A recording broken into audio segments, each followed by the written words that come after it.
ഉത്തരേന്ത്യയിൽ അതിശൈത്യം കടുക്കുന്നു. ദില്ലിയിൽ കാലാവസ്ഥാ നിരീക്ഷണ കേന്ദ്രം യെല്ലോ അലർട്ട് പ്രഖ്യാപിച്ചു. അതേസമയം ദില്ലിയിൽ സ്കൂളുകൾക്ക് ശൈത്യകാല അവധി നീട്ടിയ ഉത്തരവ് വിദ്യാഭ്യാസ വകുപ്പ് പിൻവലിച്ചു.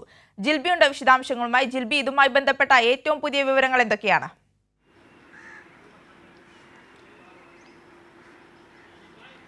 ആര്യ, ദില്ലി ഉൾപ്പെടെയുള്ള ഉത്തരേന്ത്യൻ സംസ്ഥാനങ്ങളിൽ അതിശൈത്യം കടുക്കുകയാണ്. രാവിലെയും വൈകുന്നേരവും കടുത്ത മൂടൽമഞ്ഞാണ് ഉണ്ടാവുന്നത്. ഇതിനാൽ തന്നെ റോഡ്, റെയിൽ, വ്യോമഗതാഗതങ്ങളെ ഇത് സാരമായി ബാധിക്കുന്നുണ്ട്. നിരവധി ട്രെയിനുകളാണ് മണിക്കൂറുകൾ വൈകുന്നത്. ഒപ്പം വിമാനങ്ങളും വൈകുന്നുള്ളതായിട്ട് അധികൃതർ വ്യക്തമാക്കിയിട്ടുണ്ട്. വരും ദിവസങ്ങളിലും, അതായത് ഏകദേശം 2-3 ദിവസം കൂടി കടുത്ത തണുപ്പ് അല്ലെങ്കിൽ കടുത്ത മൂടൽമഞ്ഞ് ഉണ്ടാകുമെന്ന് കാലാവസ്ഥാ നിരീക്ഷണ വകുപ്പ് ഇപ്പോൾ പ്രവചിച്ചിട്ടുണ്ട്. അതേസമയം തന്നെ ഈ ശൈത്യം കടുക്കുന്നതിൻ്റെ പശ്ചാത്തലത്തിൽ ദില്ലിയിലെ സ്കൂളുകൾക്ക് ഈ ശൈത്യകാല അവധി നീട്ടിയതായിട്ടുള്ള ഒരു ഉത്തരവ് ഇന്നലെ രാത്രി ഒരു ഉത്തരവ് വന്നിരുന്നു. അതായത് ഈ 1-ാം തീയതി മുതലാണ് ശൈത്യകാല അവധി ദില്ലിയിൽ ഉൾപ്പെടെയുള്ള ഉത്തരേന്ത്യൻ സംസ്ഥാനങ്ങളിലൊക്കെ തുടങ്ങിയത്.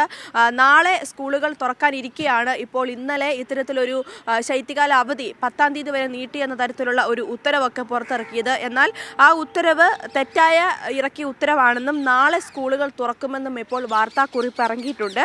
എന്തായാലും ശൈത്യകാല അവധി മാറ്റി അല്ലെങ്കിൽ അതിൻ്റെ ഉത്തരവ് പിൻവലിച്ചുകൊണ്ട് നാളെ തന്നെ ഈ സ്കൂളുകൾ തുറക്കുമെന്ന് ഇപ്പോൾ അധികൃതർ വ്യക്തമാക്കിയിട്ടുണ്ട്. അതൊരു തെറ്റായ ഉത്തരവായിരുന്നുവെന്നാണ് ഇപ്പോൾ വാർത്താക്കുറിപ്പിലൂടെ വ്യക്തമാക്കിയിരിക്കുന്നത്.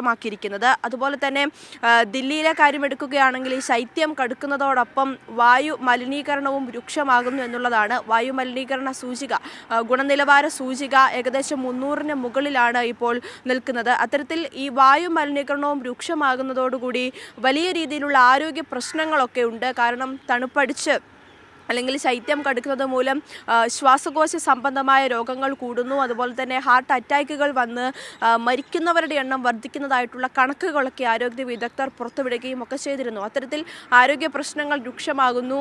അതുപോലെ തന്നെ ഈ മൂടൽമഞ്ഞ് കാരണം അപകട സാധ്യതയൊക്കെ വർദ്ധിക്കുന്നതാണ് ഇപ്പോൾ നിലനിൽക്കുന്നത്. അതിനാൽ തന്നെ അതിന് ജാഗ്രത പുലർത്തണമെന്നുള്ള നിർദ്ദേശങ്ങളൊക്കെ അധികൃതർ നൽകിയിട്ടുണ്ട്.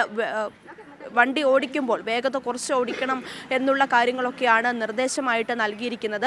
ഒപ്പം മറ്റ് സംസ്ഥാനങ്ങൾ, അതായത് പഞ്ചാബ്, ഹരിയാന, അതുപോലെ ഉത്തർപ്രദേശ്, ചണ്ഡീഗഡ്, മധ്യപ്രദേശ് തുടങ്ങിയ സംസ്ഥാനങ്ങളിലെല്ലാം ഇത്തരത്തിൽ അതിശൈത്യം വരും ദിവസങ്ങളിലും കൂടുമെന്ന് തന്നെയാണ് പറയുന്നത്.